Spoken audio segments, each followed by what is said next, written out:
Nafsi yangu himidi Bwana, wala usizisahau fadhili zake zote.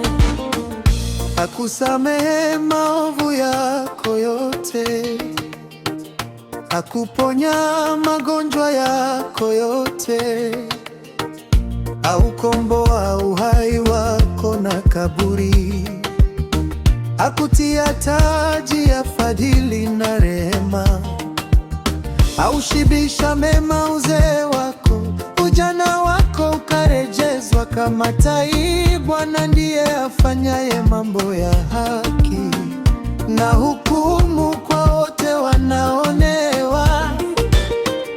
Alimjulisha Musa njia zake, wana wa Israeli matendo yake. Bwana amejaa huruma na neema, haoni hasira upesi, mwingi wa fadhili. Yeye atateta siku zote, wala hashiki hasira yake milele. Hakututenda kwa hatia zetu, wala kutulipa kwa maovu yetu. Maana mbingu juu ya nchi, ndivyo rehema zake kuu kwa wamchao. Kama mashariki mbali na magharibi, ndivyo alivyoweka dhambi mbali nasi.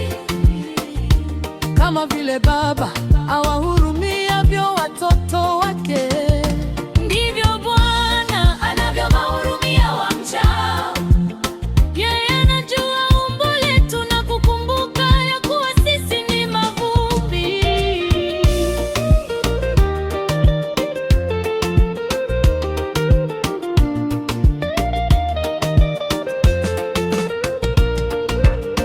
mwanadamu siku zake ni kama majani, kama ua la kondeni ndivyo astawivyo. Bwana ameweka kiti chake mbinguni, na ufalme wake unatawala vyote. Mhimidini Bwana, enyi malaika zake, ninyi mlio hodari mtendao neno lake, mkisikiliza sauti ya neno lake.